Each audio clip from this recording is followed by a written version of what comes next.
What is up, everyone, and welcome back to the Triple H podcast, Happy Hour Hoops, presented by Trainwreck Sports.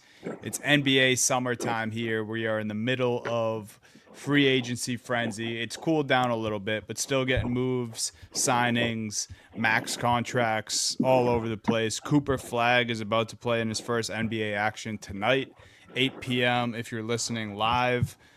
So that's super exciting, facing off against Bronny and the Lakers Summer League team. Come on, Steve. No, I'm not doing this. I'm not doing this already. Steve. Every other year, it's like two top rookies going against each other. I'm so tired of just trying to push Bronny onto us. This is going to be Like the he's someone most we want to watched watch. Like Summer he's someone League we game want. I know it in years. For Cooper Flag. No. For Yeah, Cooper Flag versus Bronny. No, For if it was Cooper Bronny Flag versus the Bronny. Jazz, no one's watching Bronny. Like, stop Oh, it. they were watching Bronny last year. Bronny was getting the last ratings. year when he was a rookie, and then they watched him like, all right, like we don't really need Wait to till watch Bronny's this in guy Summer anymore. League next year. Wait till he's in Summer League next year. He's really going to dominate. If he gets the marquee matchup next year, number one pick versus Bronny again. He gets it for the next like 10 years. Bronny is just like the king of the court at Summer League. You like win Summer League and Bronny comes out. He's like, So you're playing next year. Down first. Premier matchup. We got top rookie of the class of 2032 against the 10-year vet Bronny. Yeah, it's gonna be Juice Tatum versus Bronny in the Summer League in like 12 years. Ridiculous, Bronny. It's so every year it's two top rookies going at it. Get Bronny. Give me a break. Give me a break. Anyway, we are back. Steve, Jake, and myself. What a way to start the show. I love the energy right now. We do have Summer League, as mentioned. We have Bronny James stuff, of course, because it's the NBA and there's no games being played. And we have a bunch of latest news. So we're going to jump into everything free agency, really bounce around just because a lot has happened since the last time the three of us have recorded together. So a lot of free agency news, a lot of the latest news and signings. And then towards the end of the episode, we will talk about our favorite way too early contenders for next season. So let's get right into it, guys, with a couple of signings, one from yesterday, one from today, both on the Thunder, both newly NBA champions. J-Dub signed today a 5-year, $287 million contract extension. I believe that's the same exact deal that Paolo signed just a few days ago with the Magic. And then Chet Holmgren yesterday, 4 years. I believe he signed his rookie max extension, 4 years, $250 million for Chet. So a lot of money, and this is with SGA just signing his deal 8 days ago, and he was the highest paid player in the NBA. Then Book moved that aside last night, so we have money flying everywhere in the NBA. NBA is just made of money. These are the contracts that people get now these days. Steve, I know me and you were chatting a little bit about Chet before we hopped on here. Just initial thoughts for both you guys on the Thunder locking up their big three. I mean, I think this is the exact right move for the Thunder, right? You talk about a team that just won the championship. You talk about a team that was grateful enough to have this big three, this young core here, and they're doing it the exact right way. You know, there was a lot of talk a little bit in the playoffs of, Chet, they are not going to keep Chet. He hasn't been playing too well, and he had his moments. He had his ups and his downs, and obviously Jalen Williams had his ups and his downs. But, you know, everyone wants to just be like, this guy's the reason this team isn't going 82-0. You got to get rid of him. The Thunder just came off a 68-win season. They just came off an NBA championship. And granted, Chet, had a little injury-plagued year, and he was out, his rookie season with an injury. And it's technically, he's kind of like a year behind. But you got to keep him around. The pay here in Dunny, and this is kind of what we were arguing about before we got on here, they're paying Chet for the potential, not the production. And I will always, always, always agree with teams paying for potential, not production. Because in sports, you really don't see guys peak until 6-7 years in the league. And in the NBA, I think is the one league where they're way too quick to give up on stars, unless, of course, you're a Buffalo Sabres fan. I'm sorry, Jake, I had to throw that out there. But that's really the only exception is the NBA is really the only league where it's like they're 24, 25, and like, oh, we got to trade him. They got to move. Perfect example, and I'm as critical on this guy as anyone, is Jalen Green. Houston, this is the guy, right? This is the guy that, you draft high. You think this guy's going to be a pure scorer. And he's had his moments where he's had 40-point games, and then he disappears and they get rid of him. And you could see that guy maybe, blow up in a year or two because they're still so young. We're talking about a situation like the Portland Trailblazers where in his rookie season, people are like, oh, they gotta move on from Scoot. They got to move on from Scoot. The Thunder are in the best position of any team in the NBA. We've talked about this. A, they're coming off a championship. B, they're potentially building a dynasty. And C, they have the young core figured out. They have the scorer and the playmaker in Shai Gilgeous-Alexander. They have another scorer and playmaker in Jalen Williams. And then you have the rim protector who's developing an outside shot, who can, has some post moves there. But he's 7'1". He's got a ridiculous wingspan. You have all three parts figured out. They all play great defense. They all can get you a bucket when you need them to. I get that people are like, oh my God, 4 years, $250 million for Chet. Hasn't even played like a full season, yada, yada, yada. Guys, they're not paying for his production. They're paying for his potential. And they're also like, okay, with the second apron and everything, the way the NBA is now, we have the three guys figured out. We paid them. We already know that these guys are our max deals. And we have enough picks, and there's enough guys kind of floating around and rotating in this kind of role player pool in today's NBA where they're like, we'll just figure it out. They have the three major pieces of the puzzle already here. Now they just got to fill the middle a little bit, and that's completely fine. And I'm so tired of these NBA franchises and the NBA teams being like, well, this guy's not perfect. This guy's not the perfect superstar, so we got to get rid of him. We got to move on because it clearly isn't working. The Thunder have been doing this right from the moment, they made the Shai Gilgeous trade, from the moment they drafted these guys. Everything the Thunder have done has been right. And once again, when they signed these guys maybe a little earlier than people expected, maybe a little bit more money than people expected, they're doing it right once again, and that sets the Thunder up to be a dynasty for the next 10 years. It's definitely the next 10 years part is the part only part I'm gonna push back on, because that second apron comes for everybody, and this is what scares me about all. Like, everything you said is right, Steve.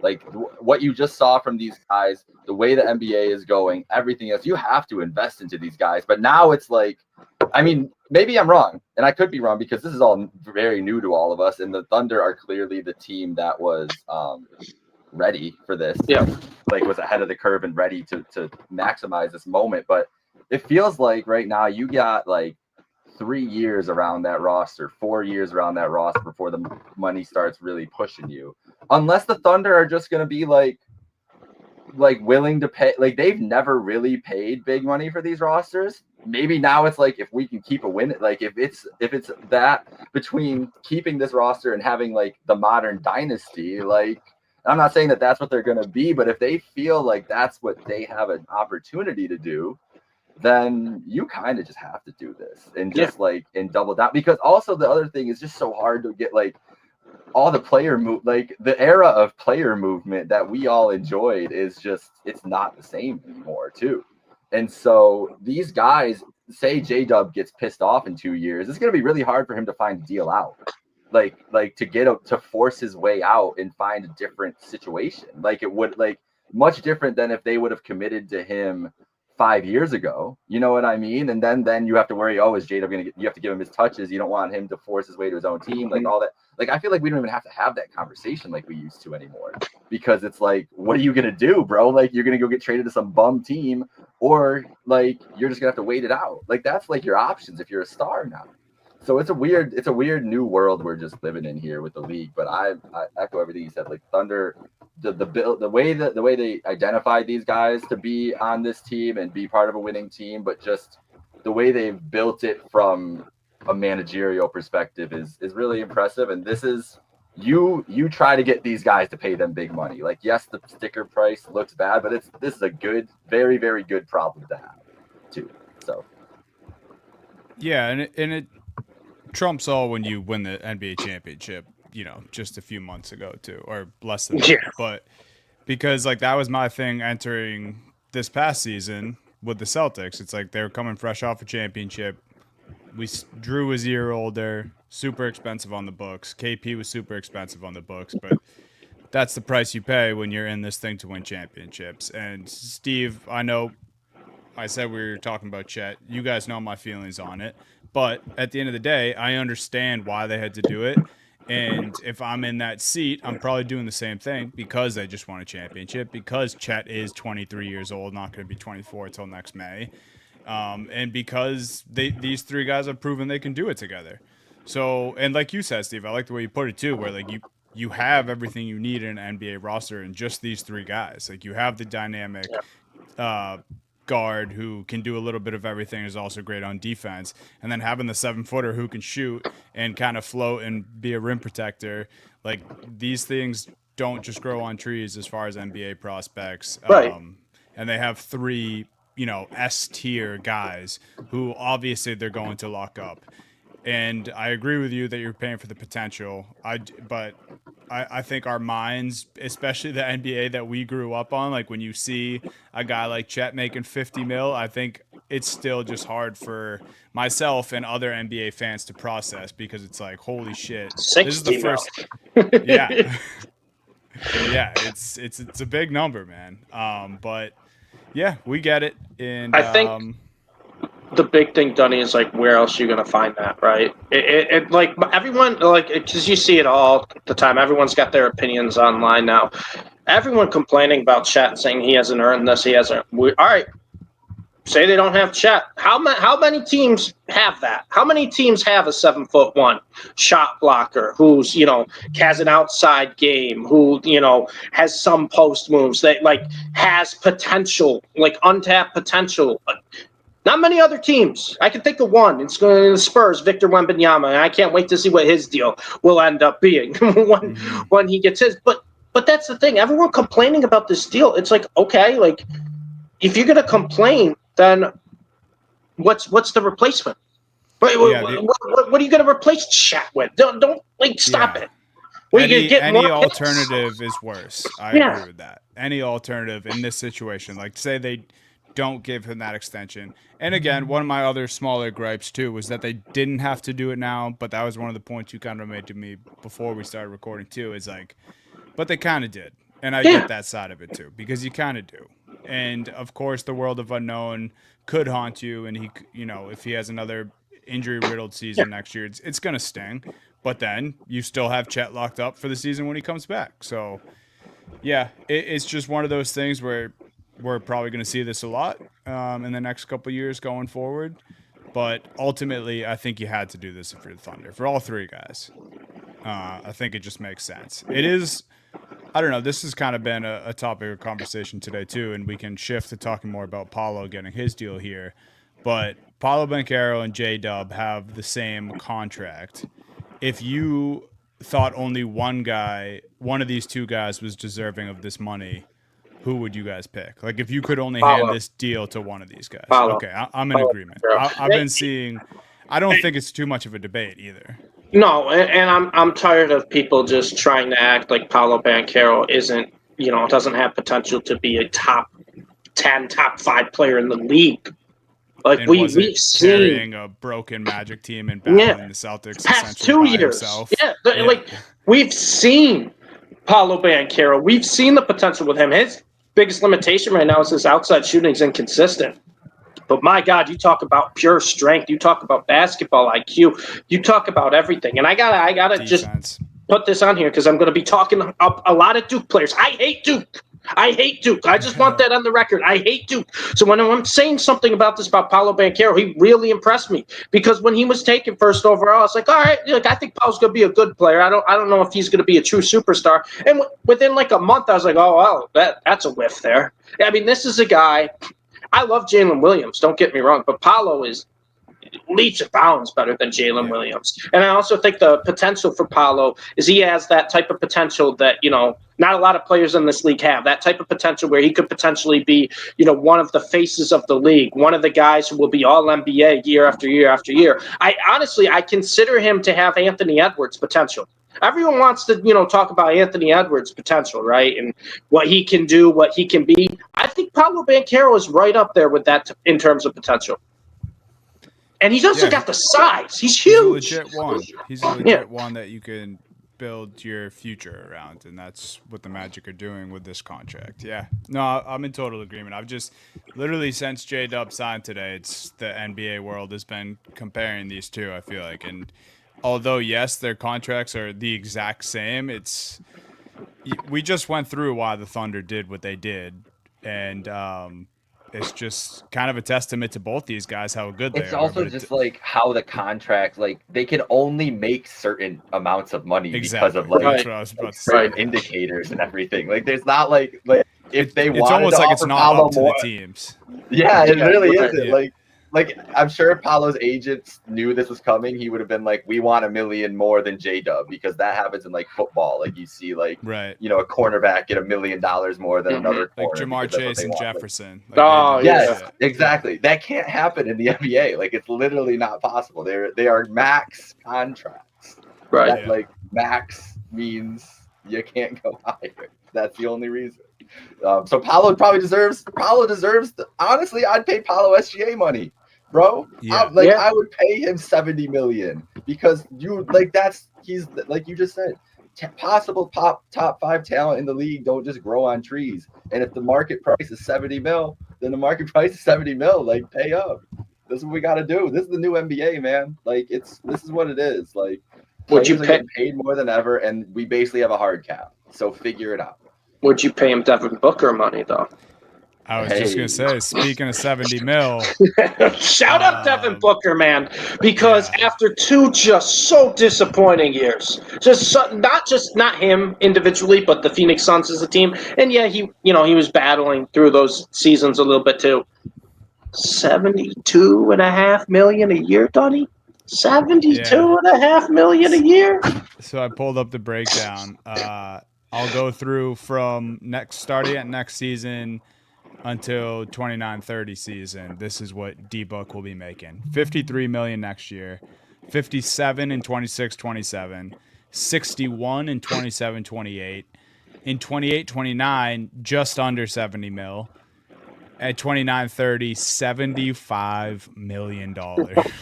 My Lord, dude. Well done, D-Book. Yeah, we might have to start calling D-Book the money man. But Steve Nash, if you guys have ever heard of him, former MVP of this league. Two-time MVP, earned $147 million in his entire NBA career. And D-Book signed off on that just yesterday for a 2-year extension. It's a different league now, the way guys are getting paid, but that's crazy. Former MVP, and that's not just with the Suns. That's entire NBA career earnings. Wild stuff, man. You can't really say much more. Shout out for D-Book. I know what people think about the Durant trade and the Suns the last couple years.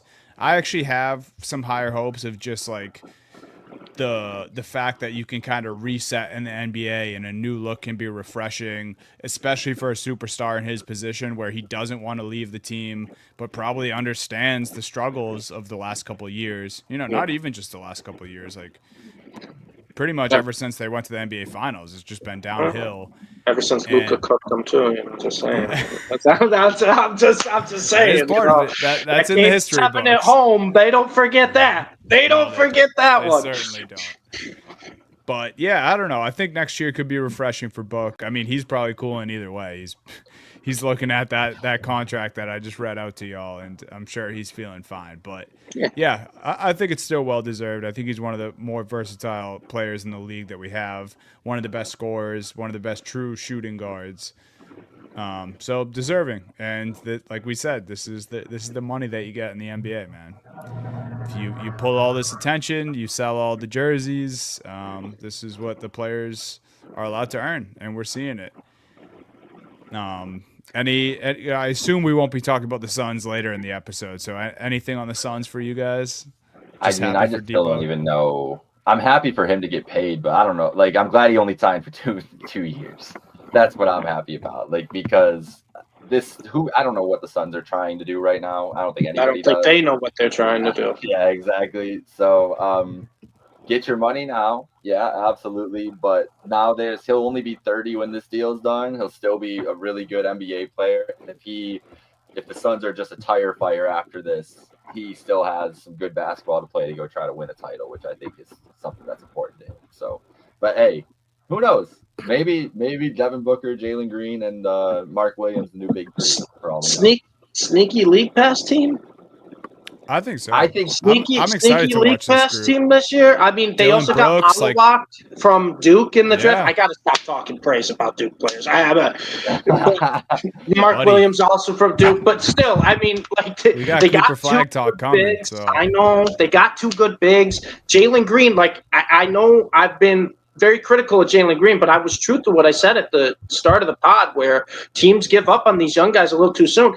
Change of scenery could have Jalen Green kind of have that breakout year. And I also don't think he's going to have pressure in Phoenix, right? He's not the number one option. In Houston, he kind of felt like he had to be some games. He'll never be the number one option unless they have the injury season they had the past couple of years. But this is a team that, like, I don't think they'll be good because the West is that much better. But I think they'll be fun. Yeah, let's not forget Dylan Brooks. Like, they got a legit 1A defender, a lockdown guy, and like the antics with Dylan Brooks alone will get people. I was gonna say I'll be here for the chaos of this team. Like, I don't know if they'll be a fun on-court team, but like this night to night, they're gonna be a fun team to see like what's going on with Phoenix tonight. Do they still have Grayson Allen? Yes, they still have Grayson Allen, and Beal's gonna be gone at some point, right? Well, Beal is definitely on the way out. He's got to be. What they're going to do, but Beal, there's no way Beal plays for the Suns this year, right? No. There's no way. Probably. I mean, there is a way because he still has a no trade clause. Yeah, so there is a way. If they can't agree on a buyout, then he will. Yeah, I guess. Because he's been pretty vocal about not wanting to leave Phoenix. So it's a fun team, though. I mean, I don't think they'll be good, but they'll be fun to watch. Yeah. Point guard Booker, too, probably, right? It's point guard Booker. It's got to be at this point. I mean, I don't want Royce O'Neal bringing up the ball. You don't want Jalen Green bringing the ball up the court. Yeah, it's I'm looking through the roster now. I don't see anyone else. Colin Gillespie, you want him bringing the ball up the court? Yeah. They have Monte Morris still. They still got Monte Morris? Yeah. 6 years ago in Denver, that might have been pretty cool. Just a shot at Monte Morris. No. That was just uncalled for, Dunny. A Monte Morris shot July 2025. Wild. Who would have thought? Just wild. Honestly, you did maybe. This is going to be a fun league pass team, and I'm excited. Monte Morris is about to have a 30 ball in the first month. He's going to lead the NBA in assists per game in the month of October. He's be like, they do have a point guard. Holy shit! How do we miss this? Other big news. I mean, probably one of the bigger trades of the offseason so far because we haven't seen too many deals happening. But the Heat get Norman Powell in a 3-team deal, including the Heat, Clippers, and Jazz. Heat get Powell. Clippers get John Collins, which I more than like that, I think. I like it. That's exciting to me. Harden with a lob threat. And then Kevin Love, Kyle Anderson in a 2027 Clippers second-round pick going to the Utah Jazz because, of course. What's Danny Ainge cooking? I don't know. What? How does this deal make any sense at all for the Utah Jazz? It doesn't, and K-Love's going to get bought out. And Jake, your Cavs are the favorite. We're getting Kevin Love. Yeah, yeah, that's happening. Bro, Kevin Love loves Cleveland. Still. I know he does. I don't know why, but he does. He's coming back. He's going to be we're gonna have Kevin Love as the backup big, Tristan Thompson as the Udonis Haslem. It's gonna be the best fucking vibes in the league again, bro. Yeah, Tristan Thompson just moves down one seat on the bench, and Kevin exactly. Sits right like, next to him. Kevin's spot. That's me. Or it's like when LeBron made the rookie sit on the floor. Like it might be. You guys don't understand. The bench reactions from Kevin Love and Tristan Thompson will be legendary. They're gonna be so hyped. But honestly, like, who was the Cavs backup big last year? Like, Kevin Love is better than Jaylen Brown again. Yeah. Utah definitely thought they were getting Jaylen Brown. I think Danny thought he was going to be able to swindle Jaylen out of Brad. I really think so. And Brad was like, "Nah, buddy, we're." I mean, they were definitely one of the crazy packages we kept hearing about. The Jazz were definitely involved. I think they gave you the Godfather package for Jaylen, because I know Danny loves him, and I think Brad's just like, nah, like we're gonna just roll this. Like, because you guys said the other day, but they basically said the other day, like, we're just to turn this into little Celtics, that they're just running it out next year, right? Like, this is the roster.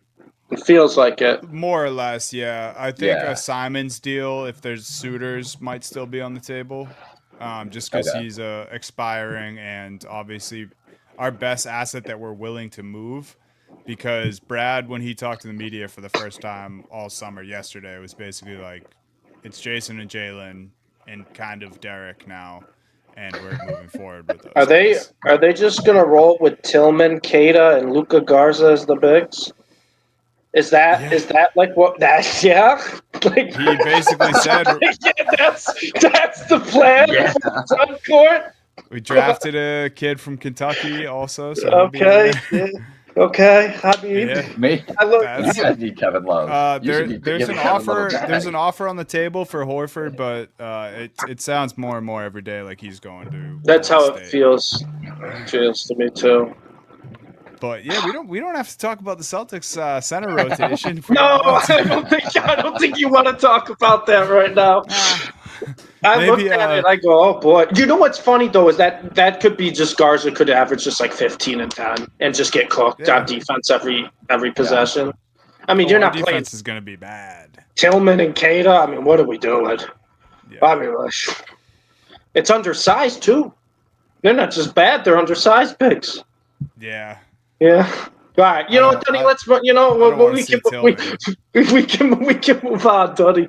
I don't want to do that. No, but what is on a more serious note? I like this deal for the Heat. I love it. I don't think it makes them contenders or anything, but I mean, the most surprising thing about this deal to me is that the Clippers were willing to move on from Norm, because I thought he was a great piece for those guys last year. I think he was, but kind of similar to the Anthony Simons with Boston, with like Powell to the Heat. Powell is a volume shooter. That's how he like does everything, right? He's a volume shooter. And when the Clippers are fully healthy, he's not really the number one or even number two option. He's kind of the number three. And you never really want a number three option to be a volume shooter. That's why I kind of push back on Simons to the Celtics, unless it's just like kind of a 1 year rental or they flip it, whatever, right? Because he'd be number three behind Tatum and Brown. I love Norm Powell, and I think he proved himself that he could be a number one offensive option. And if you look at the Miami Heat, like obviously like Tyler Hero is, there was their go-to guy last year.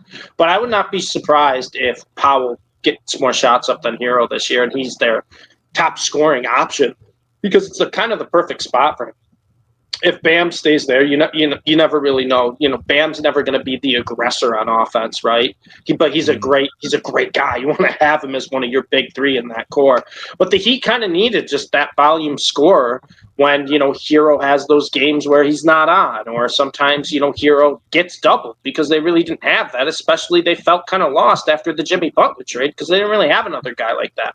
And if you look at Norm Powell, his stats, before, Kawhi came back to after, were drastically different, where he was going from averaging almost over 25 a game to around like 16, 17 when Kawhi came back. And he had his moments, but I think where Powell really excels is where he can get up close to 20 shots a game. And I think he proved that he can be that guy in the first half of the Clippers season this year, kind of keeping them afloat with the way he was scoring. I mean, he was playing like an all-star level. He was averaging 25 a game. So I really like this move for Powell. I really like it for the Heat because I truly believe that I think Norman Powell can be the top scoring option for this team.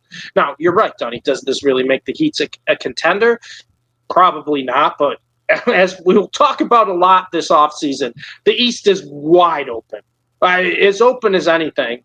And maybe they're just trying to see if they can kind of get Powell back in that, role where he was averaging almost 25 a game for the Clippers. And this almost feels like kind of like the Bradley Beal Wizards, like after the whole like John Wall was over and it was like Bradley Beal's team, and he just led the NBA in points per game because he was shooting 25 times a night. Feels like Powell could do something very similar for this Miami Heat team.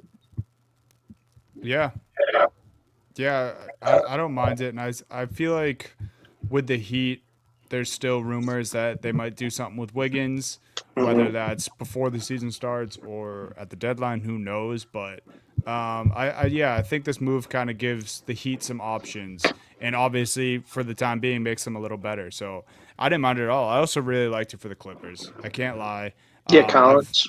I've actually loved everything the Clippers have done this year. I think probably a little hard for some Clippers fans to see Powell go, but I do think Collins might even be a better fit for this group, and it plays into what you were saying, Steve. It just, that's great. He's one of the better scorers in the league, especially for a guy who's not a star, but you kind of have that, right? You have Harden and Kawhi. You expect those guys to score. You need those guys to score. And now you can roll out a lineup of, Harden, whether you want to go kind of big and play Derek Jones at the 2 or Bogdanovich at the 2, Kawhi at the 3, Collins at the 4, Zubac at the 5, with potentially Derek Jones, Brook Lopez, Chris Dunn as first 3 off the bench. It's a great roster. Yeah, I actually really like what the Clippers have done this summer. I think John Collins, people probably forgot about the talent. Like, he's not top 25 guy in the league, but he's kind of been just rotting in Utah the last couple of years. Like, he's a real serviceable guy. He's a lob threat. He's no slouch on defense. He's a rebounder.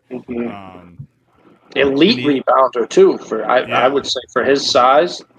Yeah, he's really skilled on the offensive end too. So I like this for the Clippers, and yeah, we covered the Jazz. I don't know what the fuck they're doing. Yeah, and it's crazy too with John Collins. Before I guess we roast the Jazz, like we feel like we've been talking about John Collins for 15 years. He's 27. Yeah, it's nuts. He's 27. He's like I had to double take when I looked at that. I was like, John Collins. If you just said, "Hey, Steve, guess how old John Collins is?" I'd be like, "Hey, he's probably the same age as Powell, like 31, 32." No, it's 27. It's crazy. Yeah, the Jazz. I don't know. I can't. Yeah, I could try to justify a lot of the Jazz. Hey, Ace Bailey and Walter Clayton. Well, we're not going to talk bad about their draft. And Walter Clayton balling out in the first summer league game too. Love that. We won't talk bad about their draft. I just don't understand this deal whatsoever for the Jazz. I don't get it, unless Collins wasn't staying, didn't want to pay him. He loves collecting second-round picks. Yeah, I mean, they must be making a move. They want to make a move. They want to make a move. Right, they're trying They are ready to make a move. Okay, sure. Yeah. And that's what this trade says, because it wasn't nothing. Like, it looks really bad on paper, but, like, obviously they're moving the Collins money. And Kevin Love's not sticking around, and Kyle Anderson's an expiring. They can move on. And that's part of this new NBA, this new salary cap, the new apron thing, is there's going to be a lot more deals of guys that just getting traded for purely money purposes, and it's like man, like that's crazy, but it's like, but the clip, like Jazz getting off that space or any teams getting off space could be huge for them. Yeah. Expiring contracts have like turned into another form of an asset in this league. Yeah, and it's pretty crazy.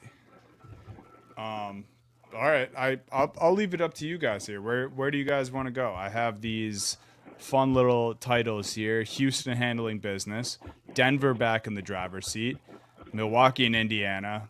wow, or Lakers land Ayton. Let's talk about Denver real quick, because I feel like they've kind of flown under the radar of everything they're doing, and I think they've had one of the best off seasons. First off, Cam Johnson's one of the most underrated players in the NBA, which just doesn't get talked about because they swindled the Nets. Let's call a spade a spade. They swindled the Nets. They did. But like, if anyone just watched Cam Johnson when it was Phoenix or Brooklyn, like, he's a great basketball player, an all-around basketball player, and a really good shooter. And this is a guy who's going to go from, a horrible situation to, Dunny, we've watched enough Nuggets games. He's going to be wide open on this team. And the biggest difference between Cam Johnson, the guy traded away from him, Mr. Michael Porter Jr., Cam Johnson, if the shot's not there, he'll pass out of it. He'll pass out of it, or he'll put the ball on the floor and he'll dribble. He can shoot. He can make those open shots, but he will facilitate. He will play make. He will drive. He will do everything. Also, a really good defender. Like, it doesn't feel like we're going to get to the late games and they're like, should we play MPJ? Should we play someone else? I love this move, and I feel like nobody has even really addressed it in the NBA world because, it's the Nuggets. They just kind of fly under the radar. They just kind of follow their star Jokic, just show up. It's another day of work, business, whatever. And everyone's just kind of just like, all right, whatever. And then they bring back Bruce Brown. They bring back Bruce Brown, who I think had one of his best seasons when he was on the Nuggets. So these are two moves. You could debate it was his only good season. Right. That's what I'm saying. I think these are two moves that are huge for the Nuggets and two moves that no one has really talked about. And it's the classic Denver Nuggets because we saw last year kind of their guys coming off the bench started playing a little bit better. You saw a little more depth as the season went on. They were very close to beating the Oklahoma City Thunder. And if they beat the Oklahoma City Thunder, that's what I'm saying. But I'm saying, like, they were probably as close as anyone got to beating the Oklahoma City Thunder. I know the Pacers as well took them 7. But if the Nuggets do beat the Thunder, I don't know if anyone beats them. I don't know if anyone else beats them. And we might be talking about a Denver Nuggets championship. And they go out and get some vets. And it's just a couple underrated moves. They got Valanciunas too, right? Jonas Valanciunas as well for bench depth, big man depth. I think that's locked up now, but they I know there was some controversy with him trying to go play basketball in Greece or somewhere overseas, and I the last report I read was that they had convinced him to stay. So for now, I think they have Valanciunas. It's a damn good roster. It's a damn good roster, and the Nuggets now, they got depth. We saw their young players, right, kind of step up as the year went on last year. Like, obviously, Christian Brown was incredible, but, you're talking about Julian Strawther had his moments. Peyton Watson really took a big step up last year. You bring those guys back. You still got your core of Jokic, Murray. They get rid of MPJ, which I don't want to throw a stray at him, but it feels like addition by subtraction a little bit. I know he's talented. I know he's got potential, but I think who they replaced him with Cam Johnson is fantastic. They got depth, man, and they have the best player in the league. So that's a pretty good formula to win. Yeah, Cam Johnson and Bruce Brown were on a podcast together, and they were just asked about playing with Jokic, and they both just had the biggest smiles on their faces. I could imagine. Yeah. I could imagine. Yeah. Cam Johnson is just one of the smartest basketball players out there too. And you can hear it in interviews, but even when he was coming out, it was his basketball IQ is the reason he's so effective, and it's just the complete opposite of MPJ. MPJ really, he's a one-trick pony, man. And it's his one trick really helped the Nuggets specifically because he's such a unique player and was so fit perfectly what needed. But I'm really excited to see what it looks like without having to worry about him on the floor for the Nuggets, without having to plan for him defensively and offensively. How much freer are the Nuggets going to look next year? It's impressive. I'm excited to see what they can do. I don't think people realize Cam Johnson averaged nearly 19 points a game last year on 47% from the floor, 39% from 3, and 89% from the free throw line. I don't think people realize that. He's just one of those guys no one talks about, and now he's going to be on the Nuggets, and we've seen what they did with Christian Brown. Like I said, Peyton Watson. The guys just play better around Jokic. I think it's a perfect match, Cam Johnson, to go to the Nuggets. I think he's gonna be in for a career year on a team that I think right now is one of the best teams in the NBA. Potentially, one of the teams that can win it all next year. One of probably the top teams that can win it all. Yeah. It's a really exciting trade if you're Denver, especially after I don't want to call it wasted because they still made a good playoff push, but the beginning of the playoffs, people didn't think they were going to do that, and it was troubling to watch during the regular season. And I think one of the biggest things for Cam Johnson, while he will be able to succeed, one is just ability as a basketball player. You guys just laid it out. Like, he's been awesome since he's entered the league. He's a great personality as far as people can tell too. Like, this is the way people praise Cam Johnson.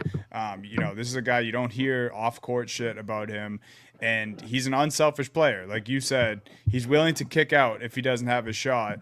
And unselfish players, when you play with Jokic, who is probably the most unselfish player, it tends to work out.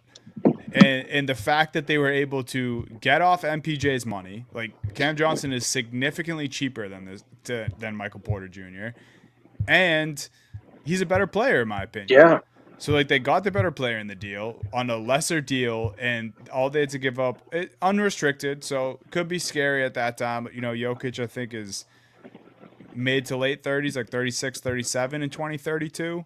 So maybe they don't even have Jokic anymore, but this is the deal you make now because you do have Jokic now, and you're trying to win another one with this guy who's clearly the best player in the world. And last year, you kind of made it not. Maybe he asked for this too. Maybe he said, "Hey, listen, I'm tired of Michael." Like, seriously, and I wouldn't blame him. Possible. He's seen it. He's been through it. He went through the wars, and like, it was time. Like, this team needed. Like, they clearly are. Guys, they pushed OKC to the brink even further. I mean, the Pacers, because of the injury, you can't say even further. But that game, like, Game 7, just the same as the Pacers. I felt just as likely that the Nuggets could have pulled that out as I did Indiana in that Game 7 too. Like, going into it, they're not far off. They were not far off at all this year. With the way Jokic is playing and has been playing the last couple of years, we're gonna have to be on this podcast hyping it up because the MVPs don't reflect that he's been the best player in the world, and I still think clearly will be the best player in the world going into next year. I don't care who's MVP. Like, so, and I don't think he's slowing down anytime soon. And if this team is a better fit for him, what does that even look like? And a new coach, new everything there. Like, very, very interesting vibes from Denver this year, just the Western Conference in general. Because if we can move off of Denver, could we talk about Houston? Because Houston, the Durant thing was one whole thing. Getting Finney, Finney Smith does tie into the Lakers part of this that you have on here a little bit, Dunny. Because let's go to LA after. How do you trade for that guy and know, like, everything that Dorian Finney-Smith is, that we know him to be on the court, like a prototypical, a great defender, 3-and-D guy, everything, and just let him go? But hey, if you're Houston, we're talking about Houston here. Like, they already had won the offseason in my mind, and then this was like just the best icing on the cake you could ever do. I don't know where there's a hole on this Houston roster anymore, except maybe like if Durant, like some secondary scoring behind Durant, but like you imagine that Amen's going to be a better player offensively next year than he was, more polished. Sengun, with not being the main, not having to be a focal point on offense, is going to have a lot more opportunity. And then everything just opens up when you have Durant. Like, maybe Van Vliet, like Jabari could, like, everything's going to open up a little bit more for these guys. I don't know where the hole is on Houston next year. And like, that's what, when we talk about these three teams now, when in the playoffs, before any player movement and anything, it was like OKC is really well positioned next year, no matter what happens in this pot. I don't feel that same way anymore. Like, truthfully, honestly, with the Western Conference, OKC is going to be my favorite. I think both these teams can push them though in playoff series when it comes down to it, if they're healthy in May.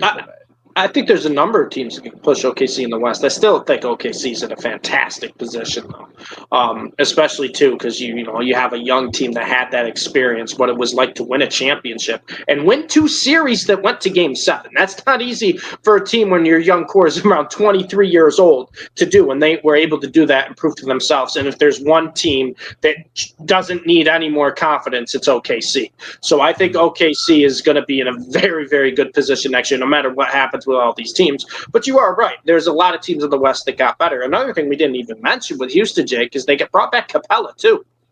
They got depth. They got depth behind Sengun. They actually have a second center who can come off the depth. They can still play small if they want, which they have in the past. But you're right. There is really no holes. There's depth at every position on this team. Probably their weakest would be point guard, would be my guess right now. But I do like bringing Van Vliet back. I think he's fine. And he's going to be probably their fourth option on offense. Shepard this year. Yeah, maybe we do.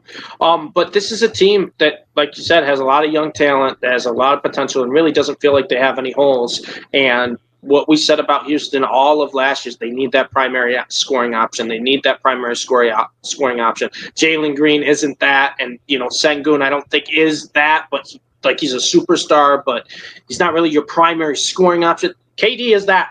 It's like everything kind of works as long as KD's healthy for this team. So I'm really excited to see this Rockets team, and kind of especially how they mix and match lineups. Because if you talk about one of the teams in the NBA with the most lineup flexibility, the Rockets got to be up there. They got to be, because they can play small, they can play big, they can play fast. I'm really excited to see kind of the lineups that Houston rolls out with this season. Me too, man. Yeah, Houston's gonna be fun. I'm here all the way. Obviously, I get excited about any new team that Durant goes to, but I'm here for the Amen jump, for sure. Oh, it's gonna be fun to see. I'm all in on Amen Thompson, man. I got to see that jump. It's gonna be a thing of beauty.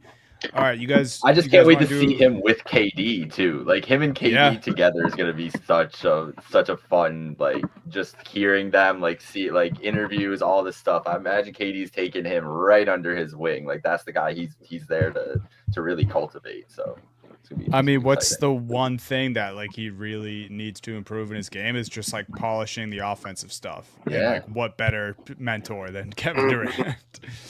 It's truly insane that what a luxury that is for young players on Houston, and then just Houston in general.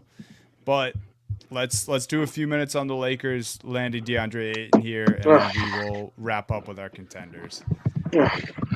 And that's not foreshadowing for me. But Lakers land DeAndre Ayton. Yeah. DeAndre Ayton is going to LA. Bought out by the Trailblazers, signed by the Lakers. I like it. I just gotta say, I like it. I think it's a smart move for the Lakers. They needed a center for almost 2 calendar years now, and you just went out and got by far the most talented center that was available, at least this summer, outside of trades. They went and did that. So I think for that, they should get some applause, because they filled a very big need on this roster. They have the Lakers now have the number 1 and number 3 pick from the 2018 NBA draft. They do. And Ayton's definitely the most talented big that Luke has ever played with. Definitely the best lob threat, which we know. Maybe not the best lob threat. Lively, I think. I think Lively's probably the best lob threat he played with, but. Yeah, you're probably right. Most talented. I'll give you that. He's played with, and I don't know why, and it's more so for a future move if this works out with Ayton than a next year move. But I really, really like it. If Luka and Ayton click, this is just a really, really solid signing for the Lakers, because obviously beyond this year, it's Luka, and that's the focus. Yeah. And to secure a big for him, they have Reeves, so they have some more scoring on the perimeter. But I just really think they needed to do this, and they got the best guy available. So yes, I know how people feel about Ayton. I've said some things about Ayton in the past, but like you said, and I know it's not the same level at all, but at the beginning of the episode, we talked about it's important to not give up on some of these guys when they have shown the talent in the past. And I still have hope for DeAndre Ayton. I want to remind people that when it started to not work out for him, he was playing for Monty Williams, who then went to Detroit and was playing Killian Hayes over Jaden Ivey. I just want to remind people that's when it started to go downhill for Ayton. And then he was, whatever happened in Portland, he didn't go to a game because his fucking driveway was icy. I'm not going to try to make excuses for that. Definitely still some character issues with Ayton, but I'm here to give him another chance. And I think what better way to kind of get out of that than playing with LeBron and Luka. Yeah, I get that. My biggest concern is defense. This team is terrifying for how bad this defense could be. I mean, especially we talked about, Dorian Finney-Smith, the Lakers just letting him go. I mean, that's one of your best defenders. Ayton concerns me a little bit because he can be lazy at times. And as much as I love Luka, people will say he can be lazy at times on defense. And you just can't have that, especially when you got LeBron James going into his 50th season, it feels like. And then Austin Reeves, who's never played a lick of defense in his life. That's the big concern. But I will agree, they needed a big. As you saw in the playoff series against the Timberwolves, you can't have Jackson Hayes. And then when Jackson Hayes is so bad you can't play him, you say Gabe Vincent is the option. And we're going to play small and have him on the floor. So they needed a big. And you're right, Dunny. In terms of talent, in terms of potential, it's all there for Ayton. We've seen it. We've seen the highs. We've seen the lows of DeAndre Ayton. My concern, though, is just A, character, and B, I think laziness could be a concern with this Lakers team that I think we kind of saw that when they start playing bad defense and let teams score on will on them, they just check out, and it just turned into the LeBron and Luka, all right, I'll ISO this play, you ISO the next play. And that's concerning with a big like Ayton, who is not the most consistent defender, and someone who is not the guy who's going to give 110% every game. Yeah, that's a nice way to put it. Yeah, I was trying to think of what nice way to put it. That's the best nice way to put it. That was my main concern. Yeah. And Luka, a guy who doesn't necessarily try the hardest all the time. Right. I don't know what kind of culture they're cultivating there in Los Angeles at the moment, especially when the supposedly the leader of the team has not reached out to DeAndre Ayton yet to welcome him. Really? Which has only ever happened before when that said player was not returning to the team. He's done this before. That I've heard that same thing from other incoming players. Oh boy! During off seasons, just saying. I don't think we can dive into this fully, but Jake, I have to know. Would you welcome it? There's two for the realistic. No, of course he would. No, but for the thing that you would actually realistically, what you would have to give up, because obviously I know Bill. Are you Simmons asking keeps saying, me? Who are you asking me? Which Jake are you asking though? Are you asking me to be? Jake are you that asking to be Happy Hour Hoops Jake or Cavs fan Jake? Cavs fan Jake. Cavs fan Jake doesn't give a fuck what we give up. I want LeBron James to retire a Cavalier. All right. Happy Hour Hoops Jake thinks it would be so stupid to trade Darius Garland. Okay, maybe I flip-flopped which way you were going to go with it. Yeah. So I understand that this would be Garland. The only way they can get under the apron is by getting rid of Strus, Allen, and Garland to bring LeBron. Good. They would have to. But here's the thing: Hunter and Allen wouldn't do it. Just the two of them together. There's. I think Hunter and Allen is just not enough. Just shy. And so it's yeah. So here's the thing, guys: this is not up to even Kobe Altman. Really, it's up to LeBron and Dan Gilbert. If LeBron convinces Dan Gilbert to bring him back, Dan's gonna say do whatever to bring Bron back. Right. We're just doing this now.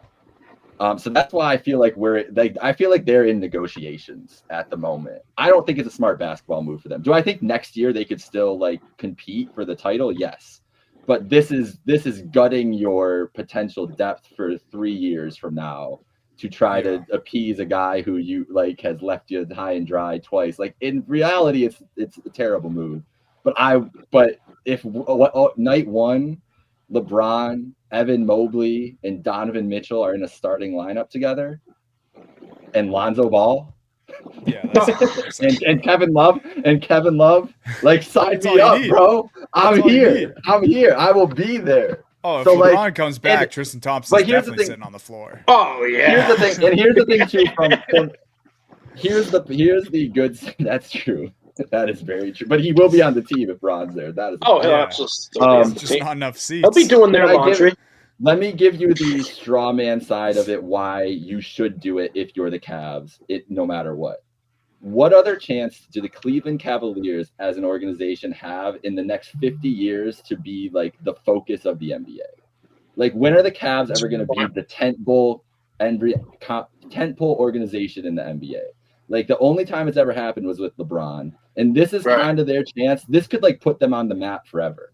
Like, winning a title in LeBron's swan song could be, like, a memory that people literally talk about for the rest of their lives. So do you value taking that chance? It literally is. If they did it, it's potential to be one of the greatest sports stories ever. Like, legitimately. So is it worth that risk? I kind of think it's worth, like, if you have the chance to do it, a once in a lifetime chance to bring back this player who means this much, and you can still be a winner, you really have to talk about it. Like, because there's so much more to it that goes into just the team building. It's like, this could be generations of goodwill built up for Cleveland Cavaliers fans around the world, like, if it works out. So, like, bringing LeBron in is, you're bringing in the circus, but you're bringing in the circus. Like, it's the good and the bad of it too. So if that's my thing. If Dan Gilbert, like, is looking at it like, I don't know when I'll ever get a chance to be the Lakers, the Celtics, the Knicks again in this league unless I have LeBron. So that's a good point. We'll see. Yeah. Sorry to dive into the LeBron thing about that. He really has DeAndre Ayton, and that's a little weird. But would you want to address DeAndre Ayton? I don't know. Maybe he's just like, really, he's like, I'll talk to him at the first practice. I'll see him. He's playing a long con. He's making Ayton like sweat now, so he can be like, see, bro, you fucking ready for the season? It's hard over here. You gotta earn it. Yeah. I'm not just gonna talk to you. You haven't proven shit. If you guys had to say right now, is LeBron going to be on the Lakers come first week in October? I'm going to say yes. No. Damn. I'm saying yes too, but I'm leaning more towards no every day because shit is getting weird. It is. Tomorrow, guys, I'm just letting you know, tomorrow is the anniversary of when he came back to Cleveland the first time. So, and you just gotta, Jake, you gotta stop.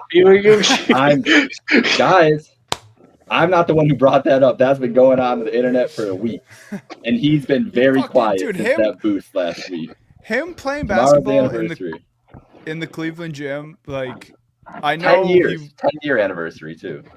Oh man! You think if he gets traded, he brings Bronny with him? Yeah. Oh yeah, Bronny is absolutely a part of this. Then Tristan Thompson's gone. So it can't happen until after tonight. It can't happen until after tonight because we need Bronny. Right, we need this game. The NBA is like, you gotta wait until Bronny versus Coop, then you can trade him. Wait, this can't go through yet. Bronny versus Scoop summer league game that you can trade LeBron and his son. We can't make this deal go through. Bronny's at the free throw line. Just wait. All right, real quick. Summer league game. Contenders before we go. Yes. Mine are in order here. Are this title contenders?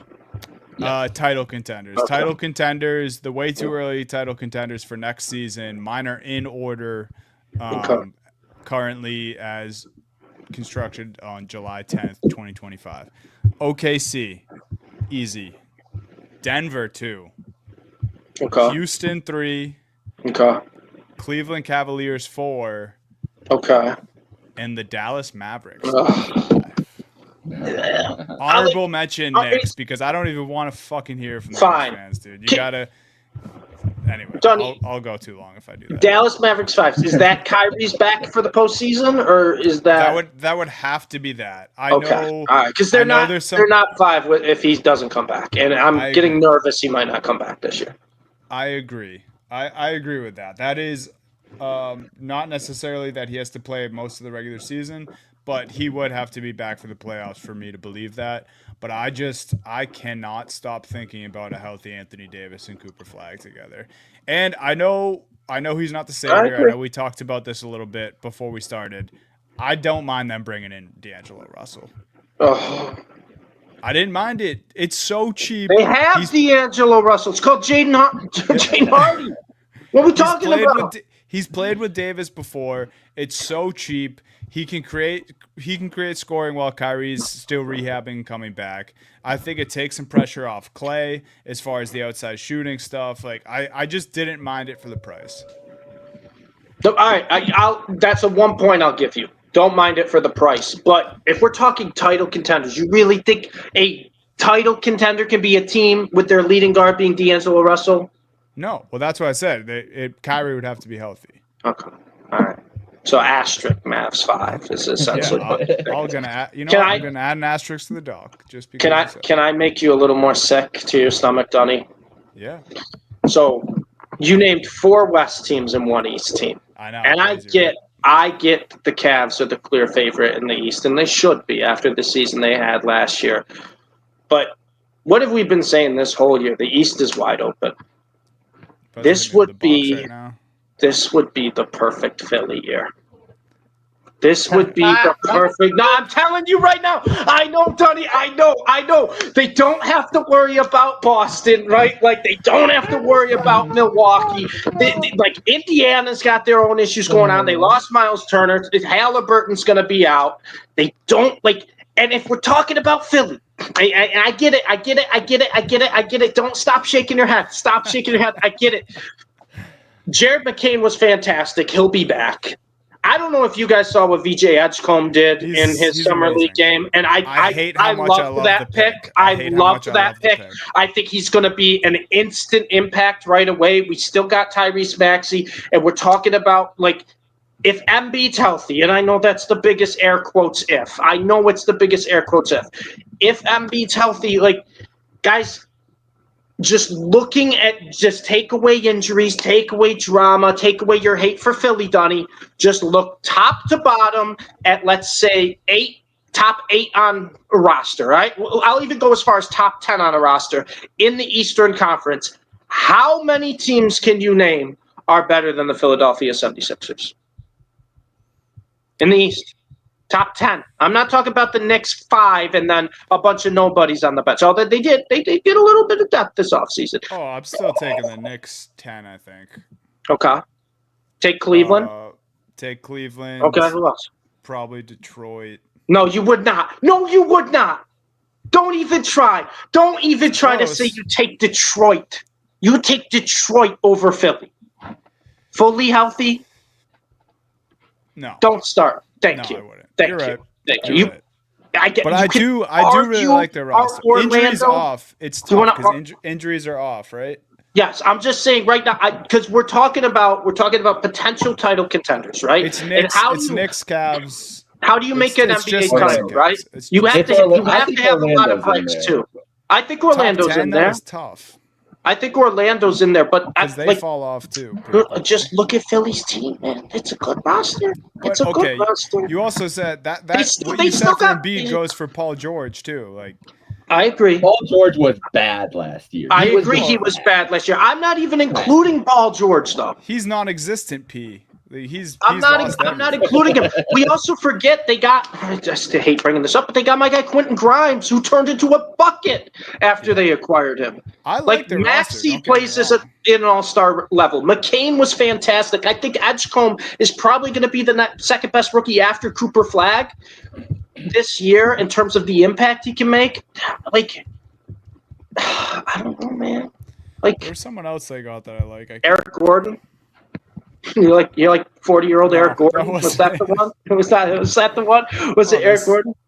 They got the Auburn kid, Janai Broom. Yeah, I was gonna say they got Janai Broom as well. What it was. I liked that pick a lot. They got a decent roster, man, and like. We're gonna have the same theme all year. East is wide open. East is wide open. You're talking about future Hall of Famer Kyle Lowry, Dunny. According to like the percentage, 97% chance Kyle Lowry. I'm sure he will. I can't have this conversation injuries off when we talk Joel Embiid though. I know.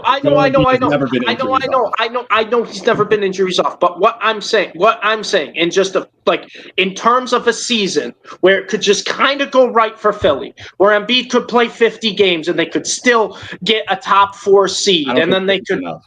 I don't think 50 is enough. I'm just saying they're so young, Steve. That's too young of a team. I agree, but this year in the East, it is the perfect. It sets up perfectly for them. It does.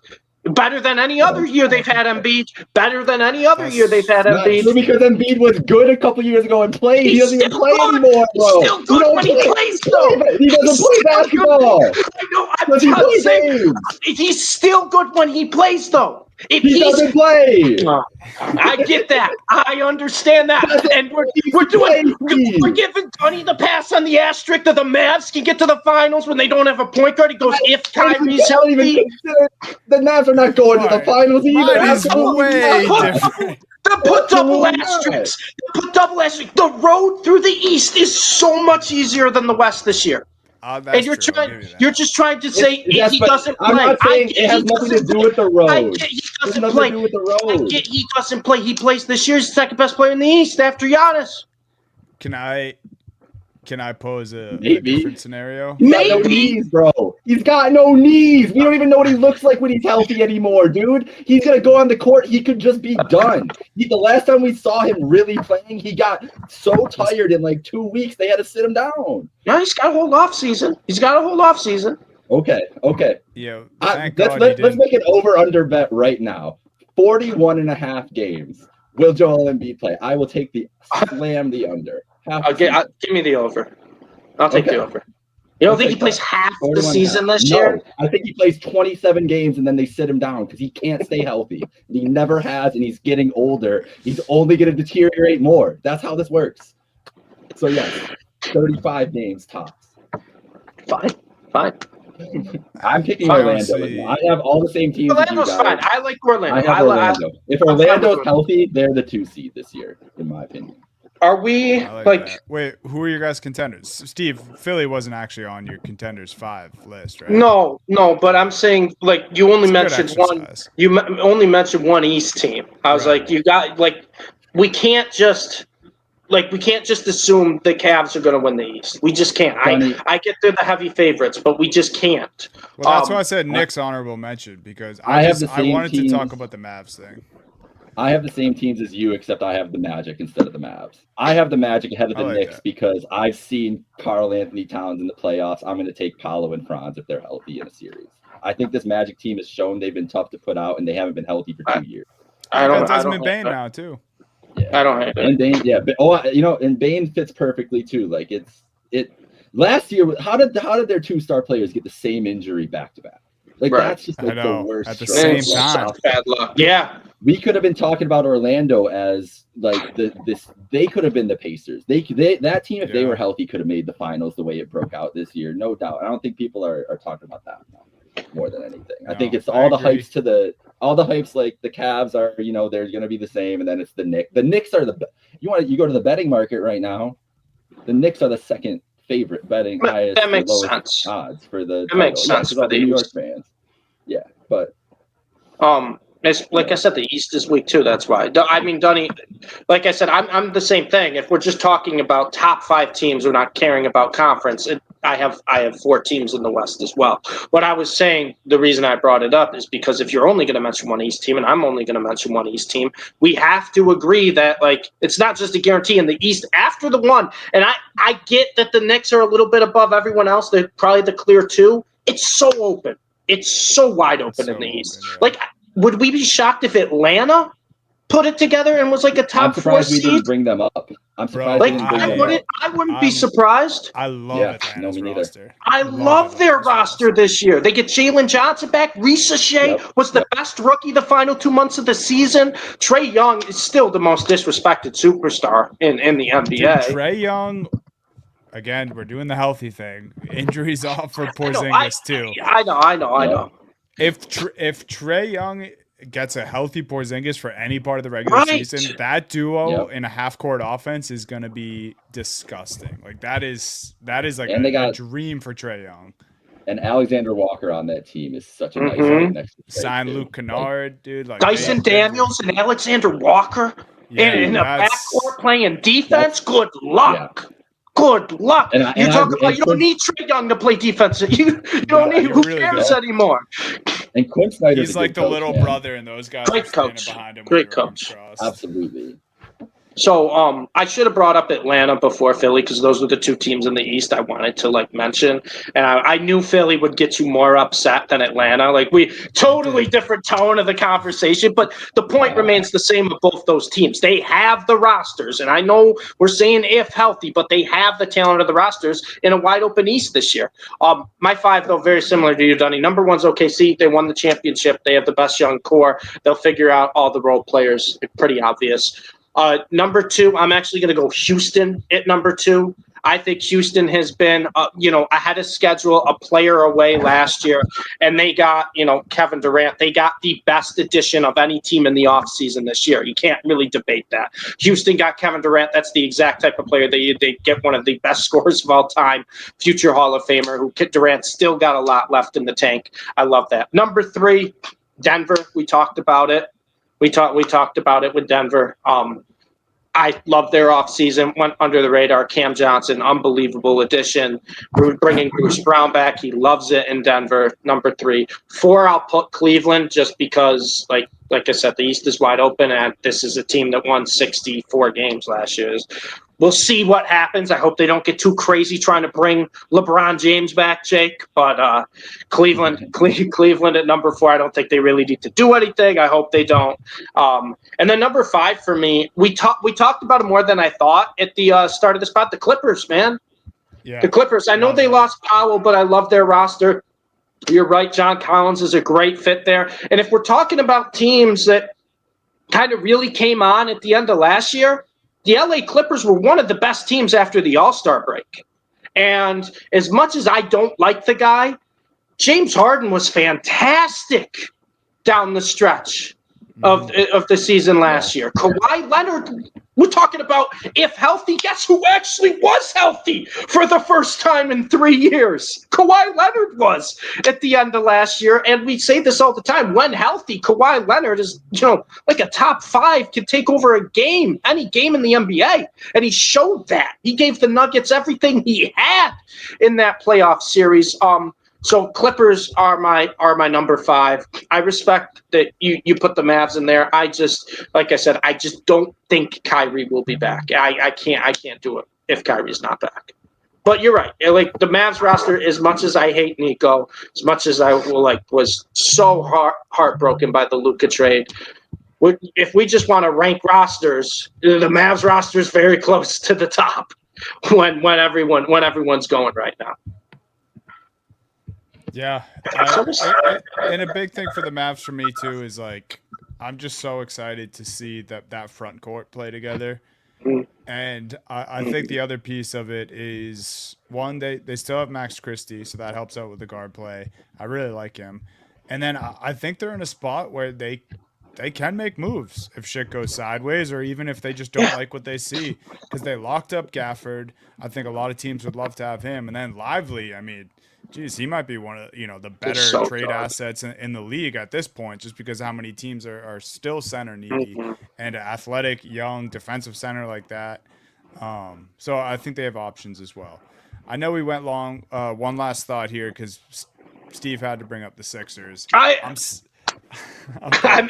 knew you would get mad, but I'm not backing off that. No, that's fine. It's leading me to say this, and I'm stealing this thought a little bit from Drew Carter's Celtics play-by-play announcer, but he said this like a week or so ago, I think, and I'm gonna say it on the pod. So this gives me another little something to look forward to for the C's next year in a weird season. I think the Celtics are gonna end the season with more wins than the Sixers, still, even without Tatum. Well, when Joel Embiid plays 17 games next year. Oh my God. and we can come back to this and clown me, or maybe I'll get flowers for this clip. But I'm sticking to it. I don't want to be Team Sixers on the pod, and you guys are making me be Team Sixers. Have fun. Have fun. I don't want to be. No need over there, buddy. No. But the thing is, like, they have a good enough roster that can win games in this East, even if he doesn't play some of the games. You're telling me they can't? Not top 4, no.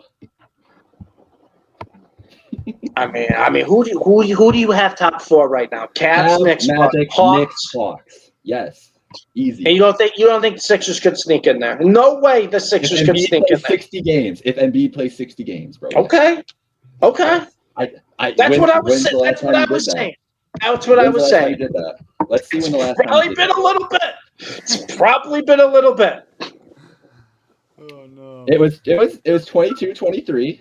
Okay. So 3 years ago. Okay. Last year he played 19 games.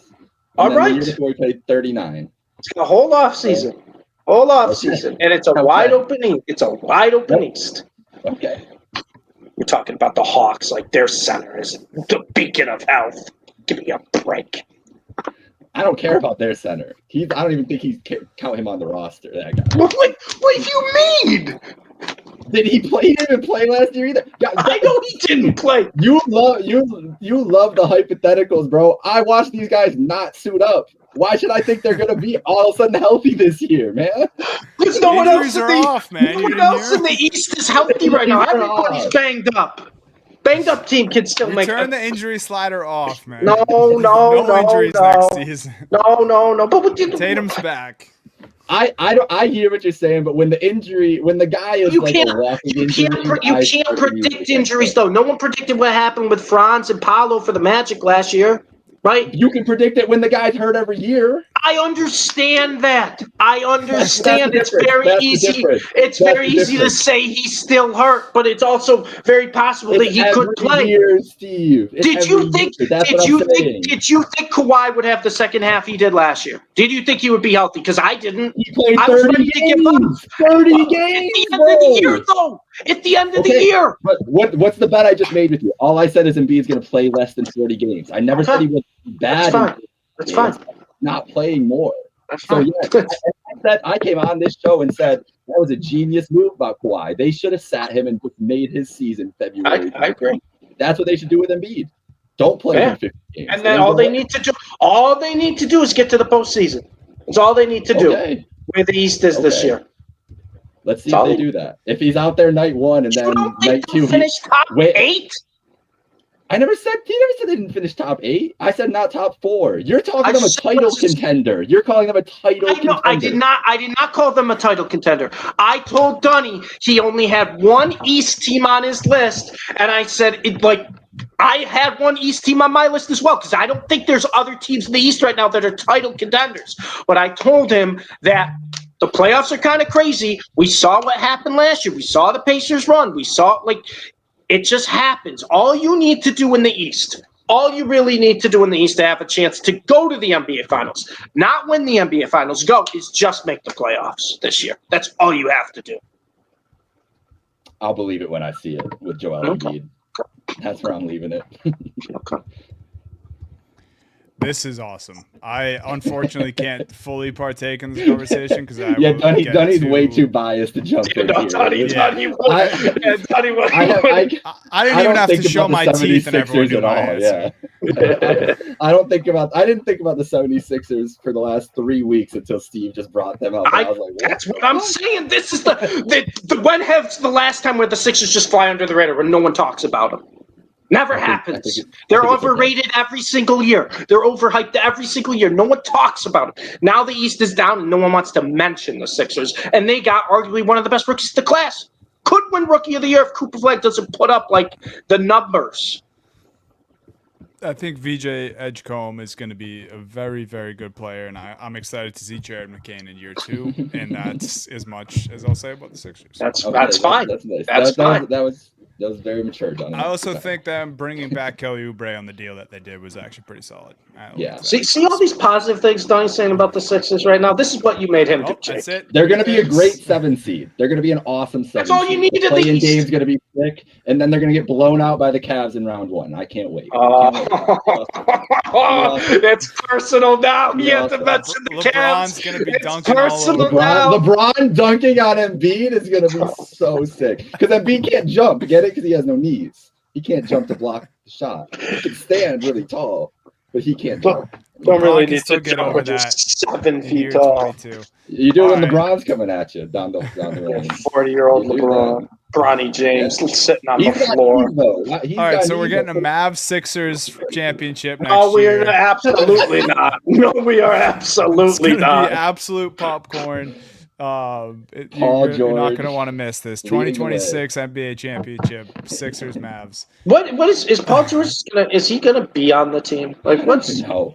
What like, if, that's the if he thing. just gonna, I know nothing about what's going on with Paul George. He's discussing terms with his podcast team to see where I was going gonna say he's negotiating on the podcast, so we'll just have to wait till the next episode. One of my favorite memories from last year was Paul George was like, I'm gonna stop podcasting to focus on basketball. He got hurt 3 days later. Yeah.